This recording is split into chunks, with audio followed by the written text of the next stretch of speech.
I have accepted close enough. For sure. However you say it, it'll be great. All right. So hello, everybody. Really happy to be here sharing a conversation with Joshua Benavides. And he is a healer and a coach and well, I'm just going to let him actually share a little bit about what he does in a moment. But I was really inspired by some of the talks that he was sharing on his Facebook site. And I thought that his perspective around life and healing and awakening and just love, I felt like it was something that we could benefit from. So I would love if Joshua could share a little bit about what you're doing, Joshua, and then we can go from there. But if you could share with Embody Your True Nature members what you're doing in the world and what you're passionate about. Thank you.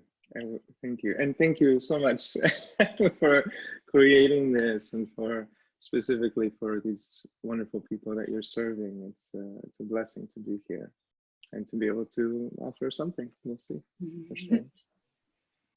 So I'm the founder and director of the Transformative Coach Institute. A lot of the work I do right now is focused on training people. We have a school that brings people from around the world to focus on how to facilitate a healing conversation, one that focuses on awakening and growth and healing. Healing. And most of my work right now is focused on that. I'm also an author. I've written 3 different books on the spiritual journey, sharing a little bit of what has unfolded in my own experience and coming into a deeper awareness of who and what I am and the universal aspects of that in all of us, and just the nature of the human experience. And most of my work is really just focused on healing. And a lot of that entails emotional healing. It's what I talk about a lot, simply because we live in a world that is operating from a lot of aspects of our humanity that have been repressed or judged or unloved, not integrated, and it's creating a lot of disharmony and havoc in our world. As the saying goes, hurt people hurt people. Yeah. And so, and a lot of that has transpired just through my own healing journey. I like to, I say I'm the founder of this or doing that, but really I'm just another human being that, has gone and continues to go through my own process, my own unfolding. And as Ram Dass said it so beautifully, we're just walking each other home. And so much of my work is just focused on how I can support that process in another human being and support them in this way. Thank you so much. I would love to ask some questions if you feel you're ready for that. I'm ready. Let's dance. Okay. Let's dive deep. Yeah, let's do it. Sounds perfect.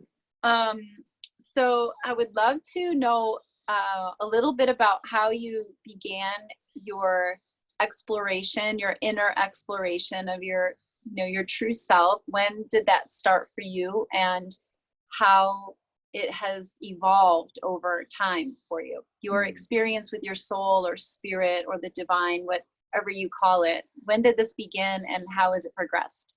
Okay. So I was the son of a preacher man, literally.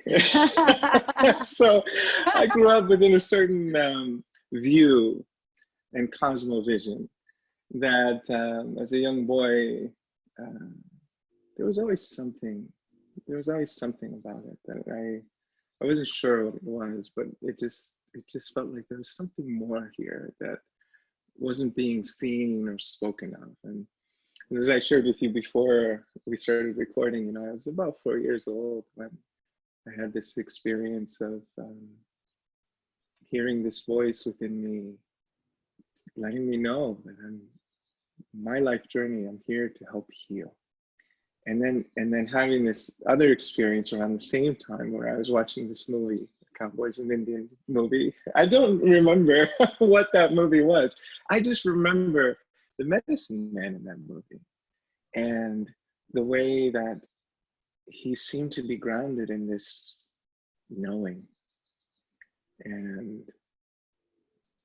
even though it was this acting, right? He held that space really well. At least as a 4-year-old, I was like, wow, magical and grounded and loving and kind and wise. And I thought, you know, that's what I want to be when I grow up. You know, I want to be a medicine man. and you know, from that point on, I mean, so much of my journey has really been spiritual unfolding. You know, from you know, in going through school and high school and all of that, I was introduced from my dear loving auntie, who is a healer in her own beautiful right. She actually facilitated different plant medicine experiences when I was younger and supported me to go into these depths and these other aspects of my being. And at some point, you know, closer towards the end of my high school years, I remember I was going through these experiences where at the time I was actually very afraid. I was terrified because I would have these moments where suddenly, now in retrospect, I can describe it. At the time, I could not. And that's what was terrifying about it, is that these moments where suddenly the whole cognitive structure, the whole psychological structure of reality, or what I was imposing on reality with a capital R, I'd have these moments where all of that would drop, just in a moment, completely dropped. And I found myself standing in this great mystery. Just I knew nothing. I knew nothing about anything, basically. And that terrified me. Yeah, suddenly that's not a tree. It's just a word for a tree. And what is that? And on and on and on. So at the time, I didn't have anyone that could really support what was happening, because in retrospect now I can recognize this is part of one's unfolding and evolutionary process. It's something that eventually happens within a human being to go beyond the psychological structures. Yeah. And it was shortly after, though, that I connected with a medicine man, a Lakota medicine man, and a group of different healers in that tradition. And you know, as I told you, they basically said, you know, stop doing any kind of substances or anything like that for a month, and then come join us for a sweat lodge, you know. And that's when a lot of my deeper healing really began. You know, a lot of ancestral healing, a lot of personal healing, because at the time, you know, I had lost dear friends and all sorts of things like that, and at a young age. And so much of that, I mean, still today, you know, I'm very blessed. A lot of my own life is ceremonial. It's a way of life, you know. And but all of that informs a lot of the work that I do as a coach, as everything else, you know. And a lot of that, you know, now, as much as I honor and respect the sacredness of all of these different traditions and ceremonies and all of that, simultaneously, you know, it became apparent is that oftentimes there's aspects of that we need to outgrow as well, yeah, because we're dancing around oftentimes, even in these different practices and so on and so forth. And I can share a story about that a little later. But oftentimes we're dancing around, as one of my teachers put it, it's avoid dance. Yeah? Avoid dance, avoidance. Yeah? We're dancing around this void, filling it up with all of these different things, wonderful, beautiful things, a lot of paraphernalia and different practices and different methods, and all of these things are beautiful. They all have their place. But at some point, whether we muster up the courage or the power or whatever it is, at some point, we dive into that hole. And every practice, every method, every lesson that we learn from our spiritual practices and training, all of that is left behind. And you come face to face with everything you thought you were, and ultimately deeper to who you really are. Yeah. And that transpired in my own experience. And when I was living in Hawaii at the time, I was engaged in a very intensive surrendering practice. I was deeply into simply letting go of what I was afraid to let go of.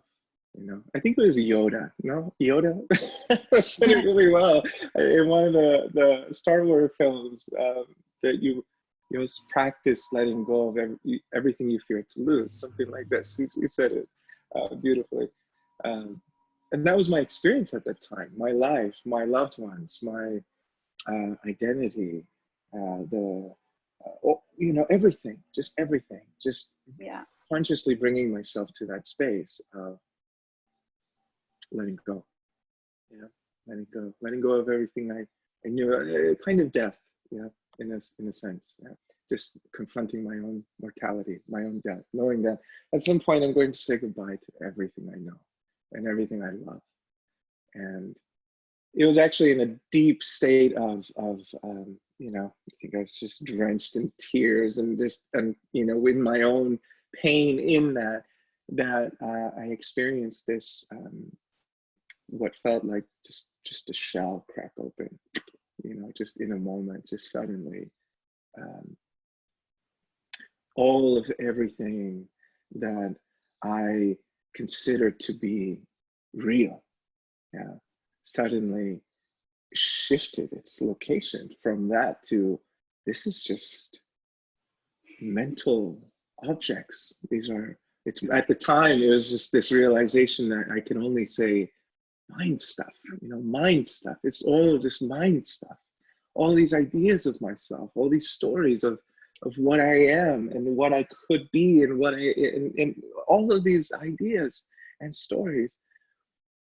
And suddenly I had this recognition of, as I was sharing with you earlier, just this beingness, and this presence that isn't limited to any particular idea or concept or any particular story. Just this presence of being life itself. And as I shared with you, at the time I was married, and my wife did think I might have lost a couple screws because at the time I was very blissed out. It's literally, I couldn't speak very much. I couldn't really share it. And when I tried to share what I was experiencing or seeing in my direct experience, my words just were useless. I just stumbled and found myself, I felt completely unequipped or incapable of sharing, what it is I was seeing and going through. This was at that time, because what unfolded from that point was years of finding a way to share and articulate, right? Something that is wordless, formless, something that is non-conceptual, right? And I'm still in that unfolding. That's the beautiful thing, is that a series of those kind of experience unfolded, from that point on. And there were many times I fell into this idea of like, I made it. I'm in this state now. I'm in this place.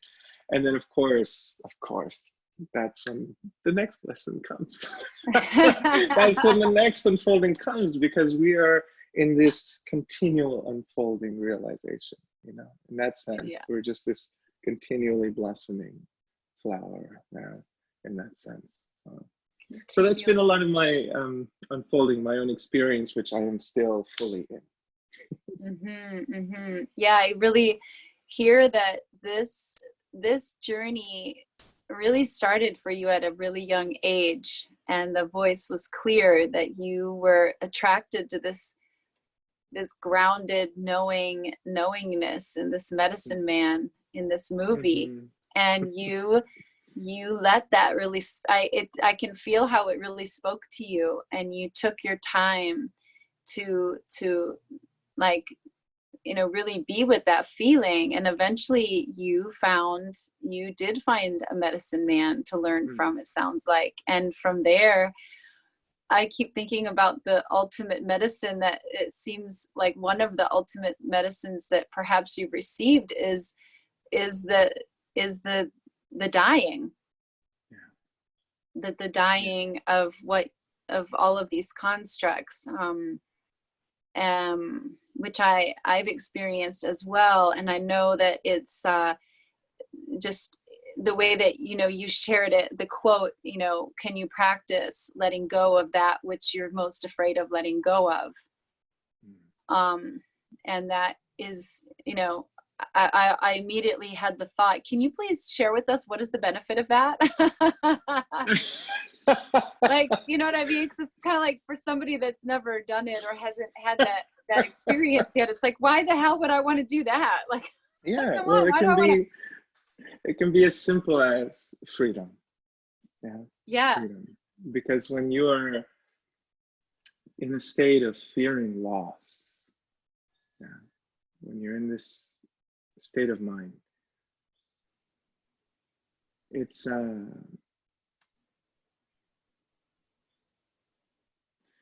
it can easily turn your experience into a bit of a nightmare.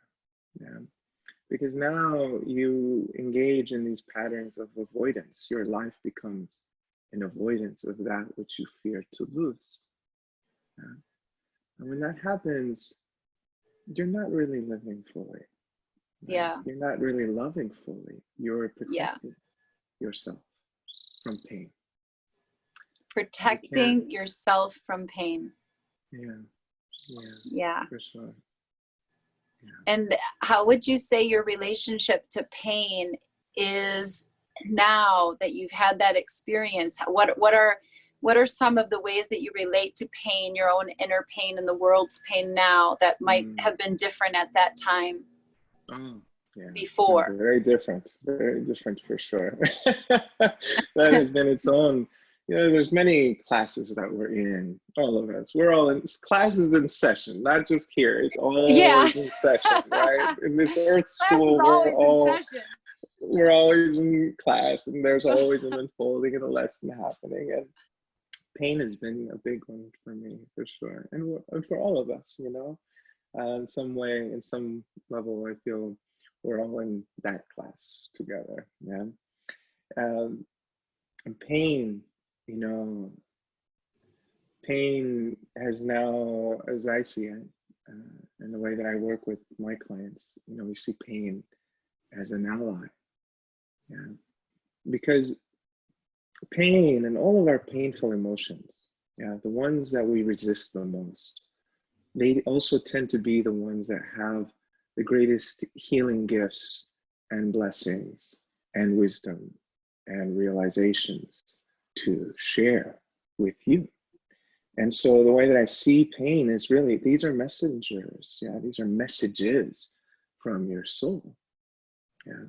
And, you know, we can postpone that message from coming through for a long time, but we are destined to receive the message at some point.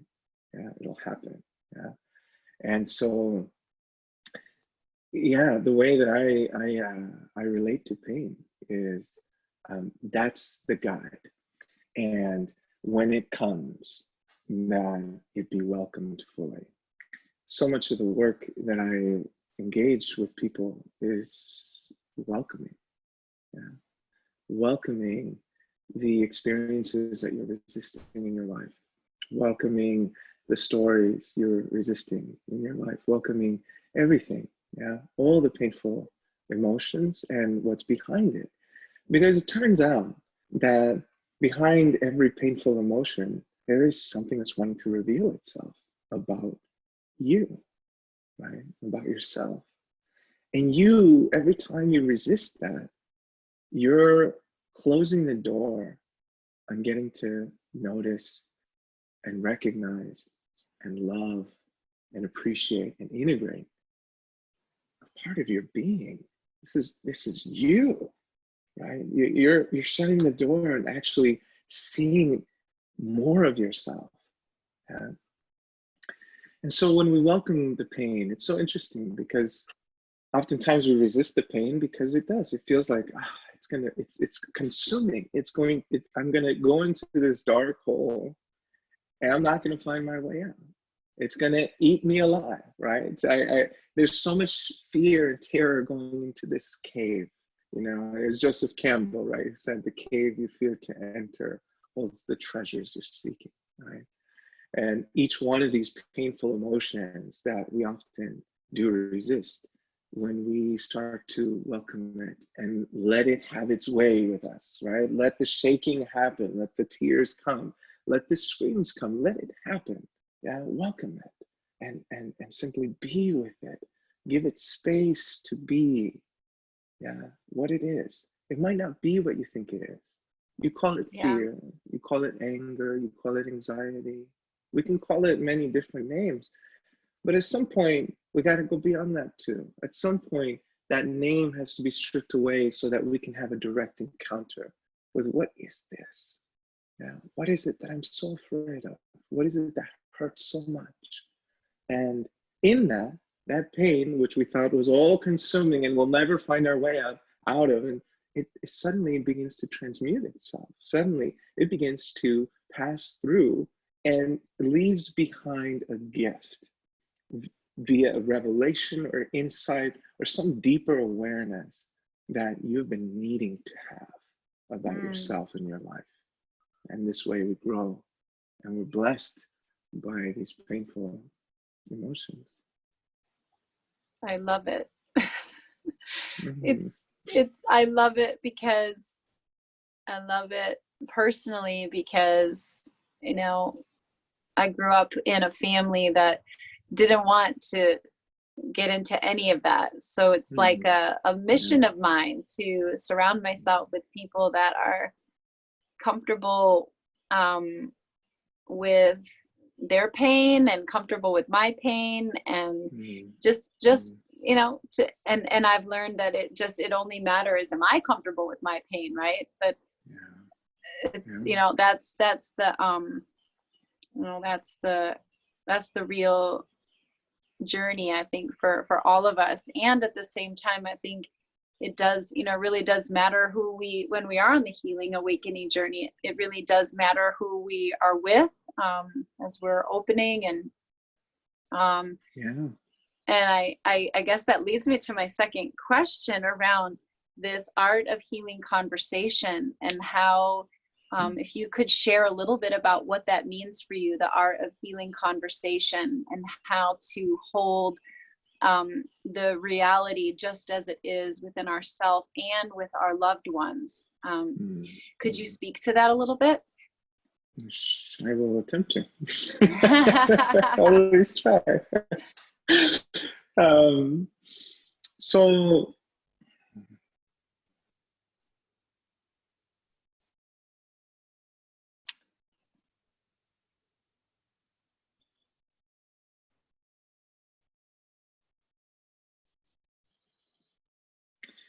a lot of the healing process centers around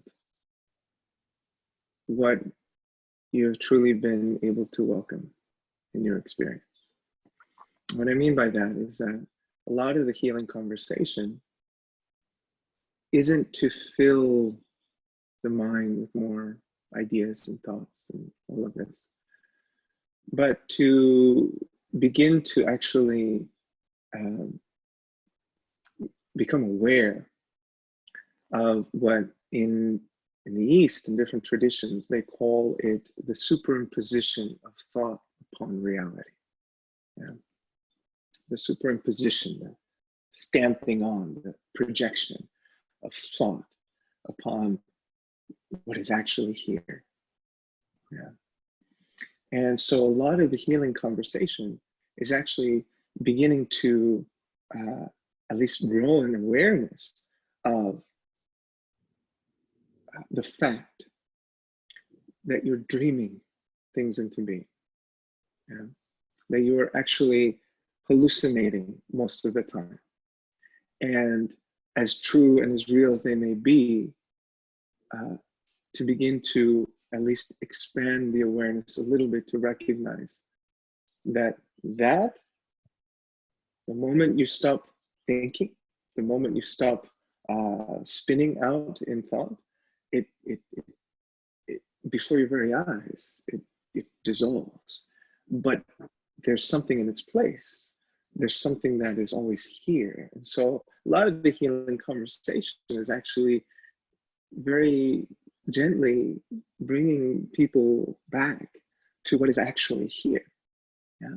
And what is actually here isn't conceptual. See, that's the thing. You can have thoughts, of course, but there is a deeper dimension of reality, which we could call actuality, that's not dependent upon your thoughts and ideas and beliefs and stories and values or any of these things. It's not dependent. It doesn't need any of that to be.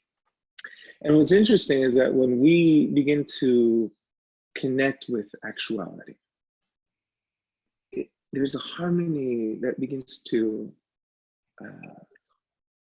naturally unfold, yeah, within a human being. Yeah. Now, how we get there oftentimes isn't always just saying that, because oftentimes many of us are asleep to what we are dreaming. We're asleep to the dream itself. Yeah. In other words, we're not aware that we're thinking. Yeah. We're not aware that we're thinking. We think that we're experiencing reality. And not noticing that we're experiencing our thinking. Yeah. And we're reacting to our thinking and what we're holding in mind. And why I always say that I'm personally always in my own unfolding process, because at some point I realized, wow, you know, you're only as enlightened as the thought that you're believing to be true. Yeah. And in any moment, you can suddenly believe a lie. Yeah. And you have to wake up to that. So a lot of it, we could say also, the healing conversation is supporting someone to wake up to the lies they're believing in about themselves, about life, about their value, their worth, love, connection, all of these things. Yeah. It's very, you know, there's not one thing that makes up a healing conversation from my vantage point. It's such a, I mean, really, it's the human experience, you know, and when we're not aware that we're thinking, oftentimes the entry point is feeling, yeah, emotion, and oftentimes that is where we go, where I go with people, because that seems to be much easier for people to connect with. Not all the times, but oftentimes, you know. I part of the work that when I'm working with someone, for whatever reason, I seem to have this ability to find those little points that suddenly trigger what's really there, which is what we want to get at. Yeah, we want to actually, in a healing conversation, you want to find those triggers. You want to find, where do you react and defend and suddenly protect and want to close your heart. Yeah, like we go there. Yeah, so I oftentimes I like to, I love the metaphor of a spiritual warrior, because, you know, a spiritual warrior runs towards the storm. Yeah, in this case, we're running towards any particular thought or feeling that is interrupting or disrupting or messing with your peace. Yeah, anything that messes with your peace, that's your work. Yeah. Yeah. And so there's other dimensions of your question about could you ask, go, I don't know if you have that written down, but the other parts of No, your, yeah, it was just about, yeah, what is the art of healing conversation for you? And how, you know, how, I remember I was just saying how to hold within ourselves what is really there, and also to, you know, with loved ones, let's say it's, you know, a family member or a friend or a child or your partner, and they're maybe avoiding something, and you want to maybe even help them just to be with what is. Is there anything that you could say to someone who is on the awakening path, and they would like to, you know, just hold the space for their partner if they might be going through something, or their friend? it would boil down to welcoming it. Welcoming. Yeah, welcoming. You know, we can easily go into, well, here's how to deal with that situation. And that's great. That's beautiful. It has its place. Yeah. But ultimately, there's usually something that wants to be revealed within yourself in the presence of someone else going through their experience. Yeah. What about their experience might be bothering you, right? What about their experience is bringing up something in your own psyche, within yourself, that you haven't fully resolved? And see, one of the things we teach in the coaching school, you know, when I'm training a coach, one of the things I sound like a broken record oftentimes, because I always say, you know, you can only take someone as far as you've gone. You can only take someone as deep as you've gone, or as high as you've gone. If you suddenly are in the presence of someone's fear, or someone's anxiety, or low self-worth, yeah, and you haven't resolved that within yourself, the likelihood of you just wanting to get rid of that for them is very high. And we might think, oh, but that's a good thing, no? To try to just get rid of this. Well, it turns out that anything you try to get rid of, you are empowering, you are making it more alive. Anything you try to get rid of sticks to you, or that saying, you know, that what you resist persists. Yeah. Yeah. And so we oftentimes, there's so many practices and methods and strategies to try to get rid of uncomfortable experiences. Yeah. But there's another possibility that actually aims to digest. Yeah. Versus, because transcendence has its place, it happens very naturally, but if you aim for it, there are going to be a lot of things that are going to creep back up in your experience, and they're going to teach you some lessons. You know, it's like this Zen patriarch who, you know, he had his Satori experience. He woke up into a profound realization of his true essential nature, and he was really bummed out after that. And his teacher and master came around to ask him, what's going on? You know, why are you, because he knew he had that experience. And he asked, why are you so upset? Why are you in this state? And he said that it's not that I'm not appreciative or grateful, but I just feel like I've woken up to the most precious and beautiful pearl, and it just happens to be covered in a mound of shit. Yeah. And so, you know, there's waking up, but then there's cleaning up. Yeah. Yeah. And so the welcoming, interestingly enough, what I found, it works in tandem with both the wakening, the waking up, and the cleaning up. And the cleaning up is just as important as waking up. Yeah, this is something that oftentimes, why there are many very awakened beings on this planet, awakened gurus that have also had all sorts of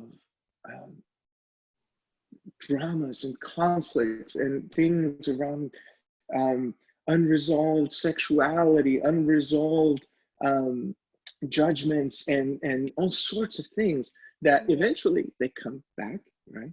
And all hell breaks loose. Yeah. And so oftentimes we have a lot of methods for waking up, but we forget the cleaning up. And that cleaning up is the whole process of aligning all of those and healing all the frightened aspects of your personality, bringing it back into alignment with your soul, so that your personality can become a vehicle in which your soul can fully express itself. Yeah, Yes. all of the qualities of the soul. To do that, though, it's a whole process of, you can't let go of something you haven't fully welcomed. I mean, that's kind of the bottom line. We oftentimes, in the process of letting go, right, it can easily turn into a process of trying to get rid of. Yeah.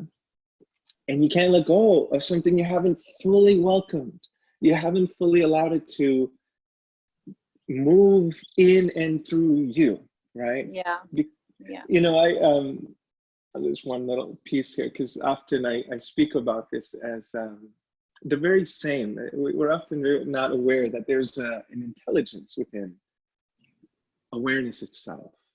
That very much like when you eat a piece of fruit, right? When you eat a banana, you once it goes down your throat, you don't really do anything else consciously. You're not telling your enzymes to produce any, or your stomach to produce any particular acid, or your pancreas to produce enzymes, or anything about your internal organs, what your liver, you're not doing any of that. There's an intelligence that completely takes over that process, that will turn that banana into a human body, right? Extract nutrients and let go of the rest. Yeah, that's not needed.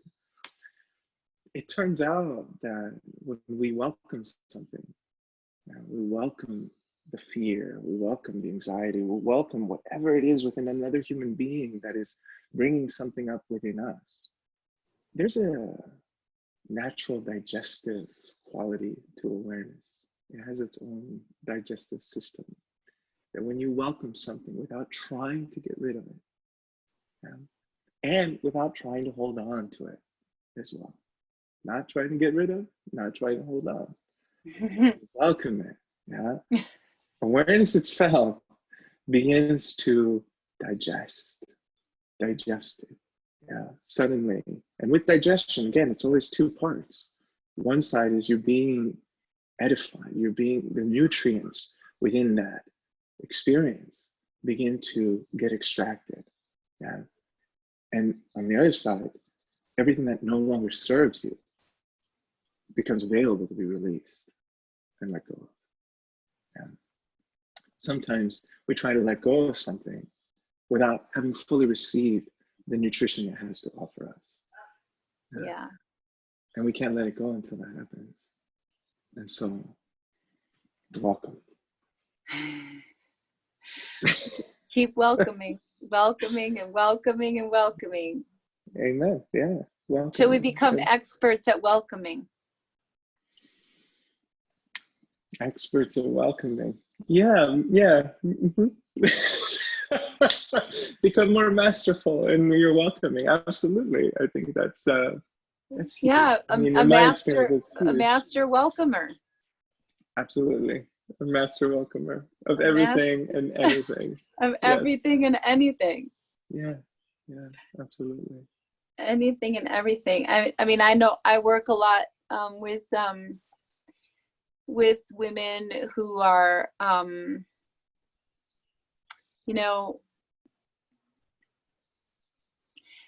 they welcome anything, but without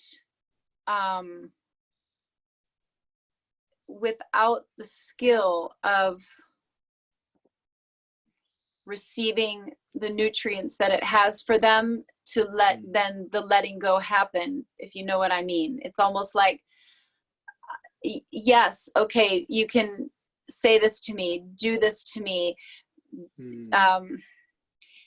and there's no it just builds up inside, and there's no processing and awareness of what's really coming, if you understand what I'm saying. It's like absolutely. The bound that there's not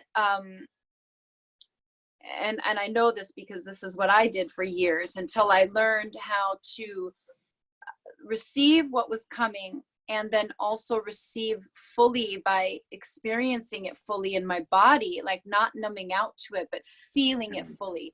And then realizing, Exactly. oh, as I feel this pain and this unmutual experience that feels just not, it's not feeling nourishing to me, which basically then just becomes the cycle of abuse. Yeah. You know, it's like, and then we be with it, and then we say, and then, you know, someone comes back and, oh, I'm so sorry, and I'm going to do better, and I really want to love you the way you want to be loved, and then it goes right back into it again, and the cycle just keeps continuing. And so sometimes I notice that welcoming everything can, if it's not held in a container of, you know, well, once you welcome something, you can receive the message. And if the message says, actually, this is no longer good for me, and having that time for the letting go to then stepping forward into something else, it's like, it's the welcoming with skill. Or I don't know, how would you put that into words? I love how you put that into words. That's beautiful. And I fully resonate with that. I found that, you know, oftentimes it can actually take a while. Actually, a lot of what we call welcoming isn't really welcoming. It's tolerating. Yeah, it's tolerating. Yeah, And exactly. you know, and that's not fully welcoming, because if you were to fully welcome it, you would eventually land into what within you is allowing this kind of behavior, allowing yourself to be treated in this way. Yeah. And that leads to those aspects of your being that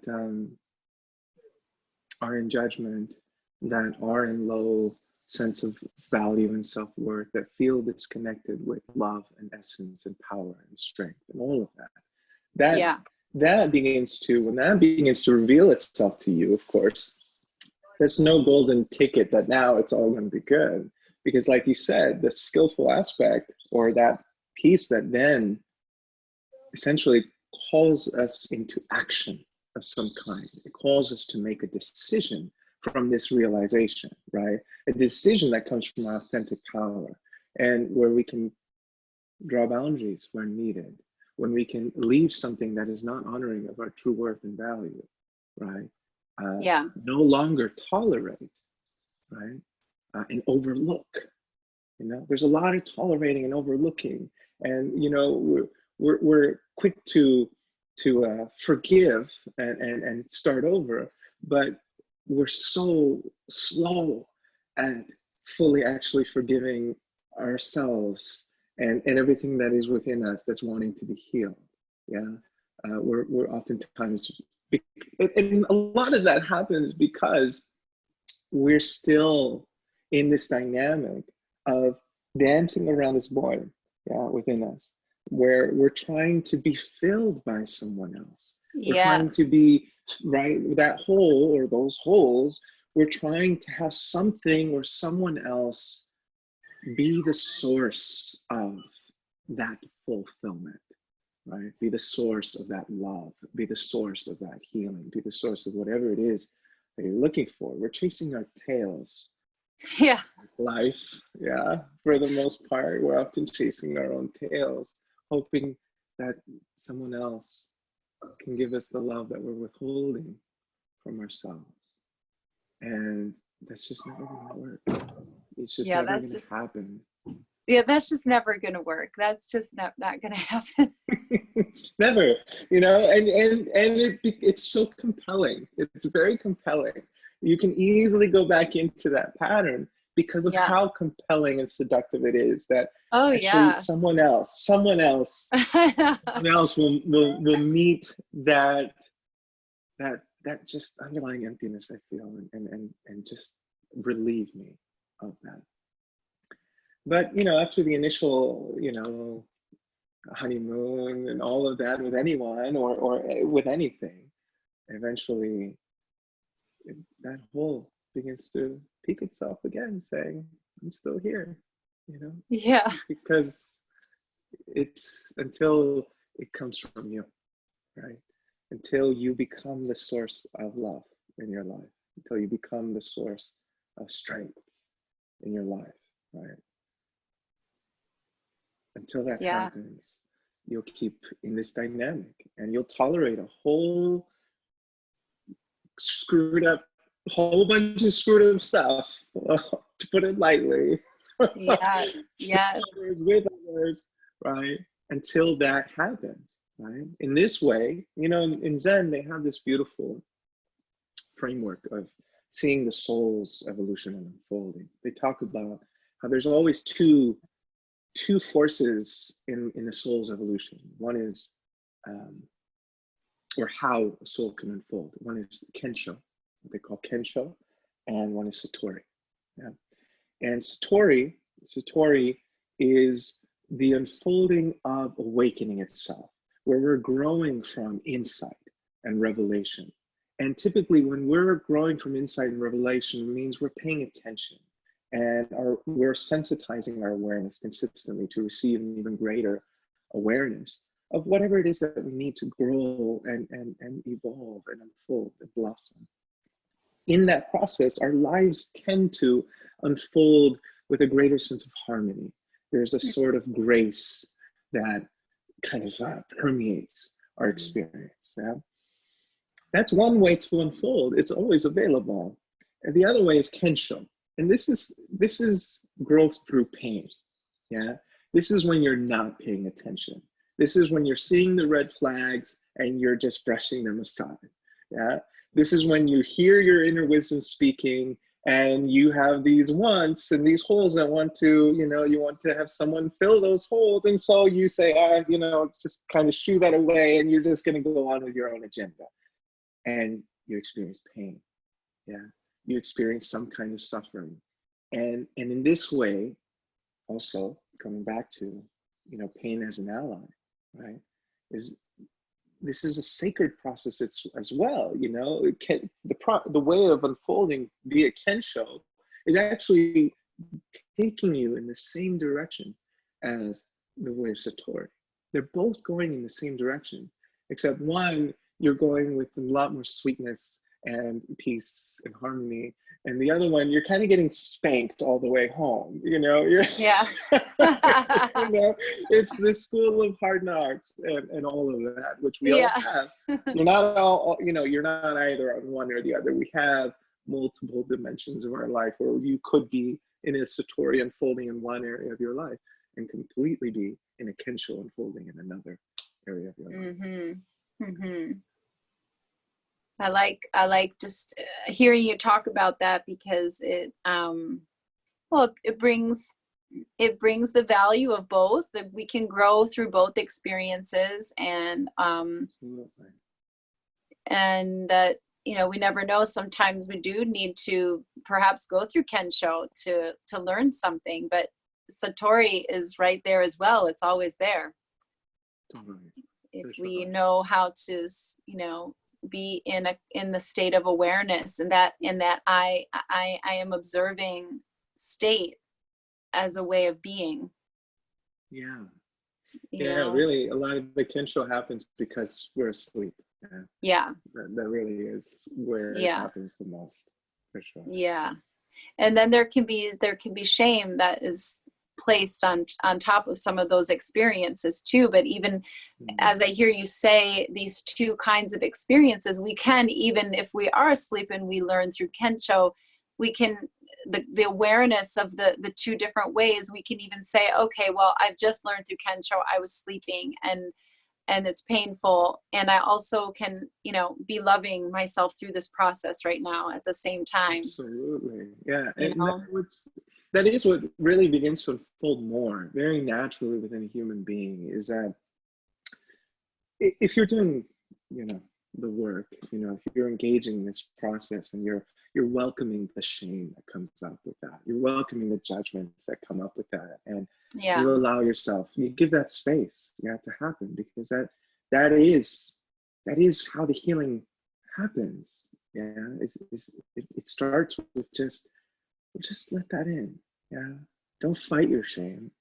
Don't wrestle with it. Just let it in, because it'll transform itself before your very eyes. It will happen if you let it in, and that will lead to a greater alignment with this unfolding with love and compassion and so on and so forth. Yeah. And yeah, along the process, you just stop going to those, because oftentimes we have a go-to coping, go-to reactions. These are go-to, oh, I'm judging myself now, all of a sudden, right? And that begins to loosen up and come into more awareness the more you keep welcoming it. You notice, wow, every time this happens, I disapprove of myself. I beat myself up, right? Like, wow, could I welcome that and get curious about that? You know, why do I do that? You know, what is it about this that I instantly, you know, A happens, then B happens inside of me. Yeah. And we're always standing in the center of infinite possibility. So what is it that makes you go to this versus all the infinite possibilities in which you could experience and respond and so on and so forth?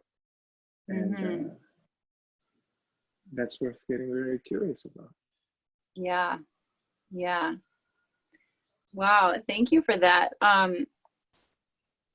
I had one other question. I don't know, it's not even a question, it's just the word light. Like what is the light to you? How would you describe that to someone that doesn't really know what that light is? What is the light? Someone that doesn't know. Yeah, someone that maybe not know what that means, or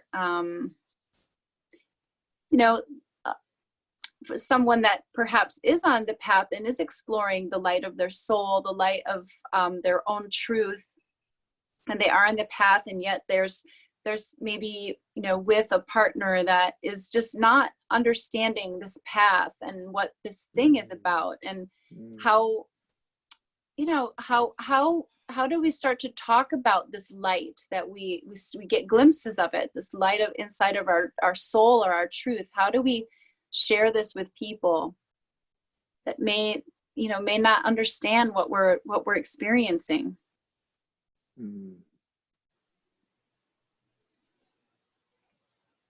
I think even before we can even share anything, I think there's a lot of work in just welcoming this experience of feeling misunderstood or not seen, and wanting that from someone. And whatever you hope that will give you.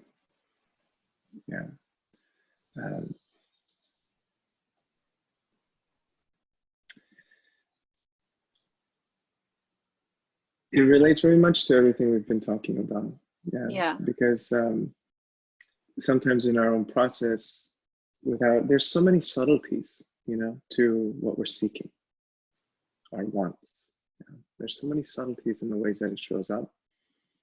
And you could very easily find yourself in this very subtle dynamic of seeking validation from someone else in your experience, or wanting someone else to change and join you in the experience that you are in. That's human. It's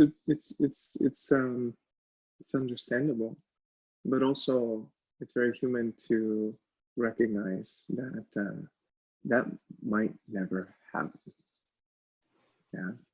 I know that stings a little bit, maybe for some. It might never happen. And the thing is that that's where you can go into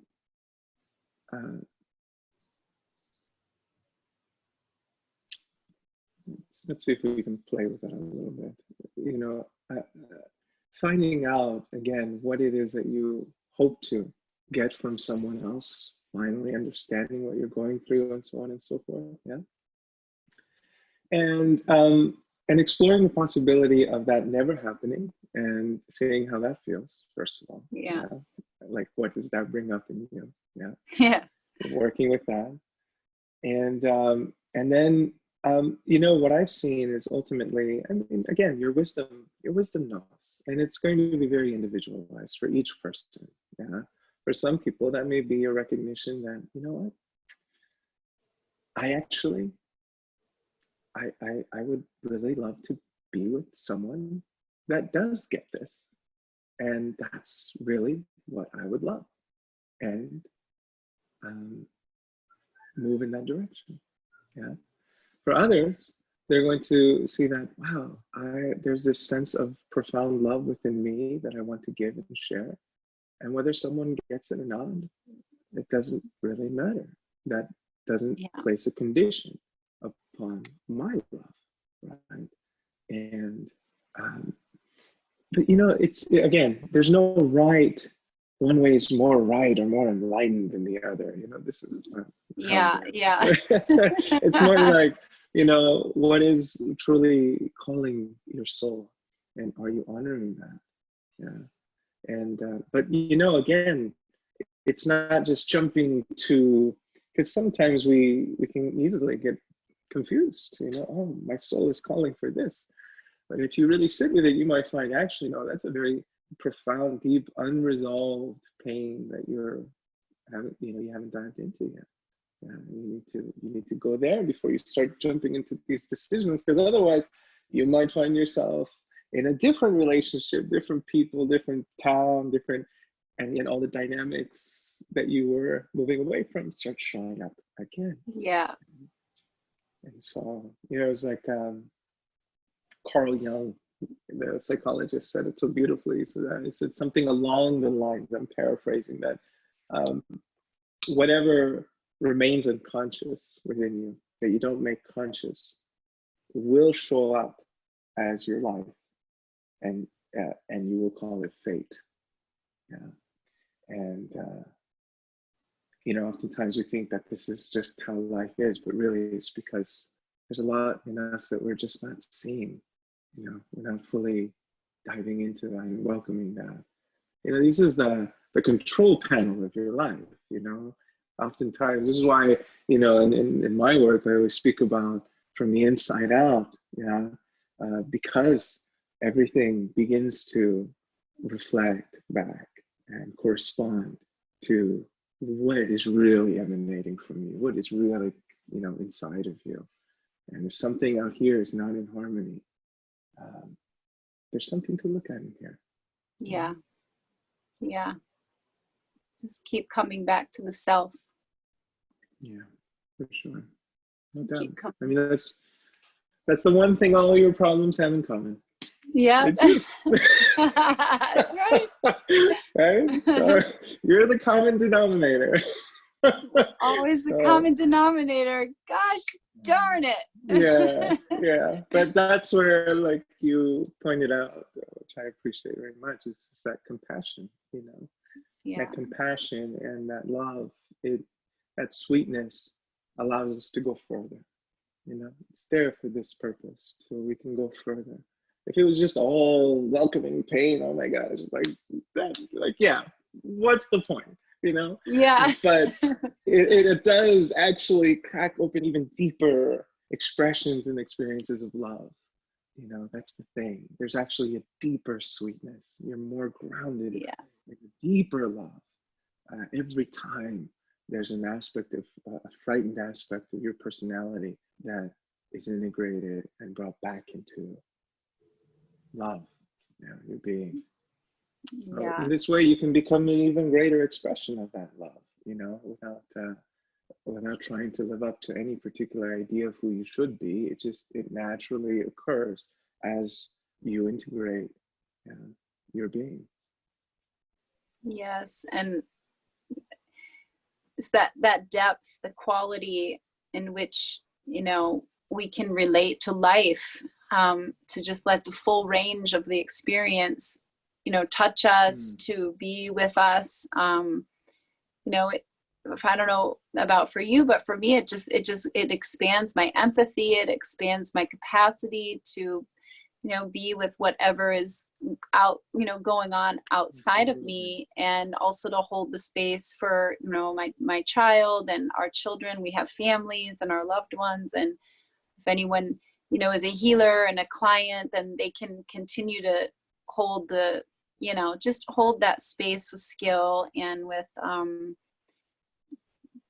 you know, with a firsthand experience of going deeper. Absolutely. Yeah, Yeah. for sure. No doubt. You know, I always tell my clients that, you know, especially in the beginning, I just let them know it's very unlikely that they're going to share something with me that they're seeing within themselves that I haven't already seen within me in some way. Yeah. Shame, fear, Yeah. guilt, all of that. You know, if you're in your work, yeah, it will make you more empathic. It'll make you more aware of just the nature of the human experience, and Yeah. you know, and welcoming all of it, you know, welcoming all of it. Yeah. For sure. Well, thank you so much for this conversation. I Thank really you. feel so grateful that we had some time. And I know that if anyone, you know, from Embody Your True Nature wanted to be in touch with you, is there a website where they can contact you and perhaps work with you? Yeah. Yeah, if you go to joshuabenavides.com, that's well, maybe you can share my last name. I'll type it out for B-E-N. everybody. Okay, perfect. I won't bother spelling it out then. Yeah. joshuabenavides.com. That's my personal practice page. So I do a lot of private coaching still. I maintain a practice while simultaneously running this other school, which is the Transformative Coach Institute. So if you want to learn more about just the art of healing conversation, transformative conversation, then transformativecoachinstitute.com. And both has a range of information and all sorts of stuff. Okay, great. So you're available to support people that want to become coaches, but also people that are on the healing path and would like to do more personal work just for themselves. Is that right? That's correct. Yeah. Okay. For sure. Yeah, both. Wow. Well, thank you so much, Joshua. I feel so happy that we could connect today. Likewise, this is a blessing, and I appreciate it, and I hope whoever got an opportunity to listen to this, that something supported them and will support them in their journey. Thank you for all the work you're doing. It's so beautiful. Everything that you're doing and sharing is it's important, and I honor it deeply. So may it be blessed fully and continue to expand in every way. Yeah, thank you so much. I'm going to press stop on the recording now. Okay. Bye-bye. Blessings.